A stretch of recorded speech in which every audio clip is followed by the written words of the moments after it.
sobre a colonização portuguesa aqui na América. Essa colonização portuguesa se deu principalmente aqui no Brasil. Então, o que eles fizeram nessa parte aqui do Brasil? Eles criaram expedições, então, primeiro com a finalidade de extrair o que tivesse de riqueza aqui no Brasil, e depois expedições de colonização, então, para criar cidades e colonizar propriamente dito o Brasil. Mas durante 32 anos o Brasil foi só uma colônia de extração. Então, a colonização do Brasil, propriamente dito, começou em 1532. Aqui no Brasil criaram feitorias, que era a mesma coisa que armazéns, então criavam nas principais cidades, para quê? Para que se tirasse a matéria-prima, se levasse até essas feitorias, e quando o navio português chegasse, então ele carregava essa matéria-prima, trocava então com os indígenas por outras peças, outros acessórios, e levava. Então quem tirava a matéria-prima eram os próprios indígenas. Então eles guardavam lá nas feitorias e a cada 6 meses, 1 ano, vinha um navio português então para buscar essas mercadorias e faziam trocas. Tá? Essa troca é chamada de escambo, é quando eu troco um produto por outro produto, tá? Eu não estou trocando por dinheiro. A primeira atividade econômica aqui no Brasil foi o pau-brasil, tá? A madeira nobre que inclusive deu nome ao nosso país, tá? Então essa foi a primeira renda que Portugal tirou aqui do Brasil.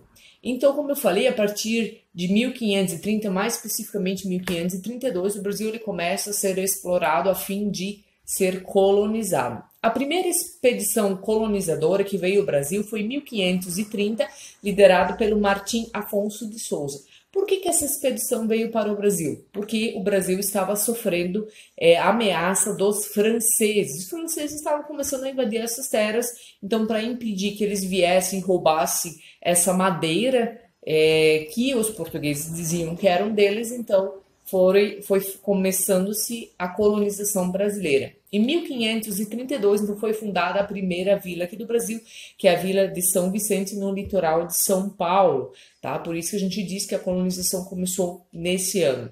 Toda essa região, por que foi feito ali em São Vicente? Porque era o principal porto de saída, então, de madeira aqui do Brasil. O Brasil, para ser melhor administrado, ele foi dividido em faixas de terra, 15 faixas chamadas de capitanias hereditárias, e foi dada para 12 homens de confiança do governo português para administrar. A pessoa que recebia um pedaço de terra, então ela tinha alguns deveres, e alguns deveres de quem recebia, então, uma dessas capitanias hereditárias era desenvolver a cana-de-açúcar, expandir a fé cristã, cuidar da defesa daquela região.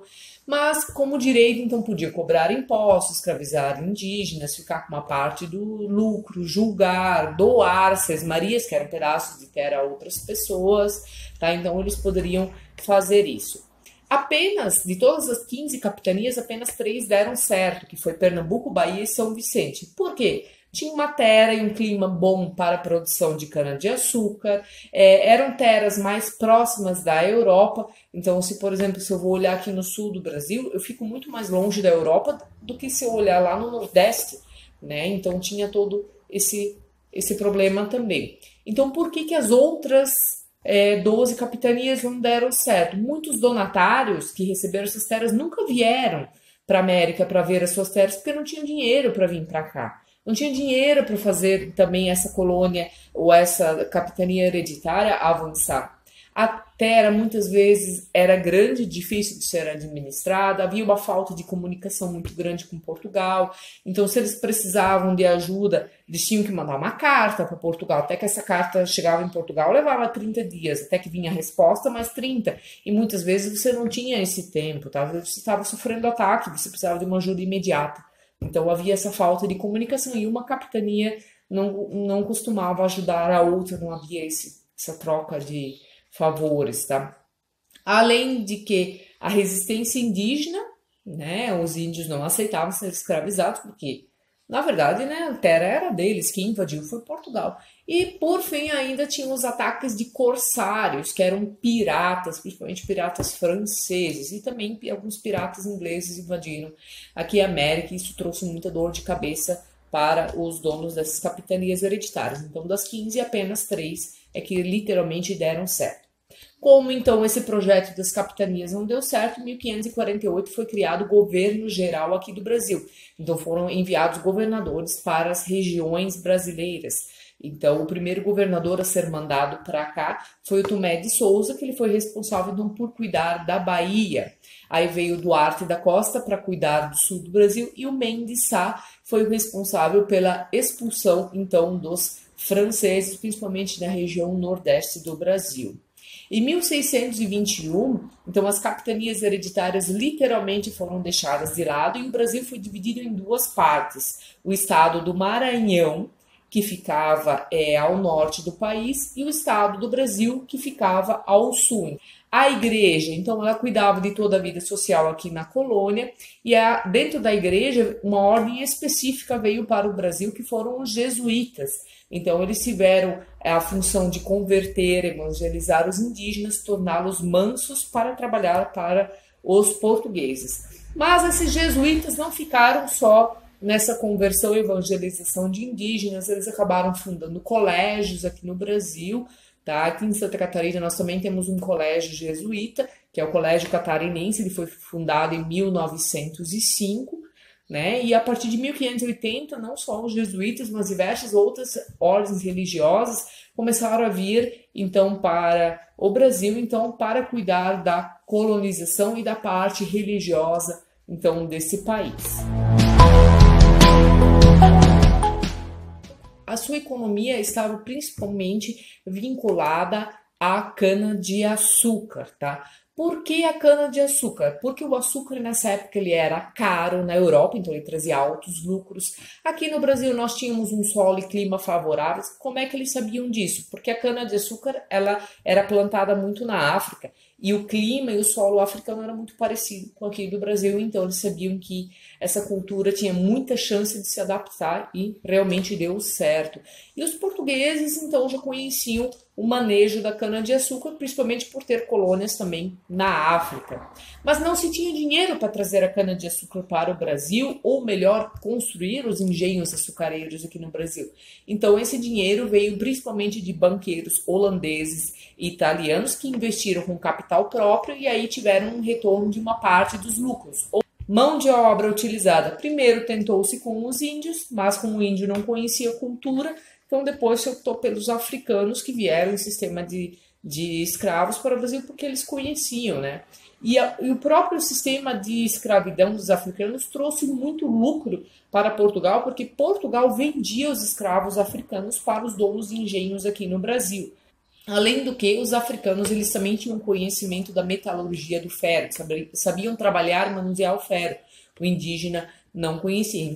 O que compreendia um engenho de cana-de-açúcar? Não era só a máquina do engenho ou a parte da produção, era tudo que envolvia. Então eram as matas, era o canavial, as casas de engenho, a roça, a casa grande, a senzala, a capela e a moradia dos trabalhadores livres, porque não haviam só escravos, tá? Os trabalhadores livres eram justamente os responsáveis pelos escravos, que tinham que fazer com que toda aquela funcionasse. Havia então um pacto que Portugal acabou fazendo com o Brasil e muitas outras colônias acabaram tendo que fazer com suas metrópoles, que era chamado de pacto colonial. Dentro do pacto colonial, então a colônia ela é obrigada a só vender e comprar produtos da metrópole. Tá? Ou seja, então aqui o Brasil era a colônia da metrópole Portugal. Então o Brasil só podia comprar produtos que vinham de Portugal, não podia comprar dos ingleses, franceses, não, só dos portugueses, e vender sua matéria-prima também só para os portugueses, não podia vender para nenhum outro país. Os holandeses, eles chegam ao Brasil a partir do século XVII, para dominar a região nordeste brasileira, porque eles vieram com dinheiro para investir na cana-de-açúcar, então eles fizeram um acordo com Portugal, eles se davam muito bem com Portugal. Mas em 1580 houve um problema para os holandeses chamado União Ibérica. A União Ibérica é quando a coroa de Portugal passa para a Espanha. Espanha e Portugal se tornam dois países sobre um único domínio. Por quê? Porque o rei português morreu, não deixou descendentes e o parente mais próximo dele era justamente o rei espanhol. Então o rei espanhol assumiu essas duas coroas. Qual era o problema dos holandeses? Holandeses tinham problemas com os espanhóis, porque a Holanda, ela por muito tempo, ela foi uma colônia, então, da Espanha. Então os holandeses foram proibidos de fazer o comércio do açúcar aqui no Brasil. E aí os holandeses resolveram invadir. Em 1624 eles invadem a Bahia. Enfim, a União Ibérica perde o controle sobre a Bahia. Mas em 1630 os holandeses começam a terem problemas em Pernambuco, porque o governador daquela região mandou incendiar todos os canaviais e fugiu. Para quê? Para trazer prejuízo então para os holandeses, para fazer com que eles fossem embora do Brasil. Mas isso não aconteceu. Ao contrário, vieram outros, investiram, ajudaram aqueles colonos a recuperar então as suas lavouras. Em 1637 chega ao Brasil o governador chamado João Maurício Nassau, governador holandês. Então ele iria administrar toda essa parte de dominação holandesa. Ele emprestou muito dinheiro àquela região para fazer com que aquela região de dominação dos holandeses pudesse fluir, pudesse dar certo. Ele adotou algo chamado tolerância religiosa, então ele permitiu que outras religiões viessem ao Brasil. Essa região ela foi avançando, calçadas, abriu canais, fez pontes, jardins, hospitais, toda a infraestrutura que uma cidade precisava. Então, durante o governo dos holandeses nessa região, então foi muito bom, tá? Até que em 1640 houve lá na Europa, então novamente a separação de Espanha e Portugal. Houve o fim, então, da União Ibérica. Por quê? Porque os portugueses não aceitavam muito bem o rei espanhol. Então, começou uma briga interna, uma guerra mesmo. O Dom João IV, da família de Bragança, ele venceu, né? Fez novamente uma coroa separada da Espanha e fez um acordo de amizade e de paz com a Holanda por 10 anos. Então, por 10 anos, os holandeses podiam continuar aqui. Em 1644, o governador Nassau, ele deixou o Brasil. E a partir dali, então, não houve mais essa amizade. Porque os holandeses que ficaram aqui no Brasil, eles começaram a cobrar a dívida dos colonos portugueses. Aquele dinheiro que foi emprestado para reconstruir, então, as lavouras. E os colonos portugueses não tinham como pagar essa dívida.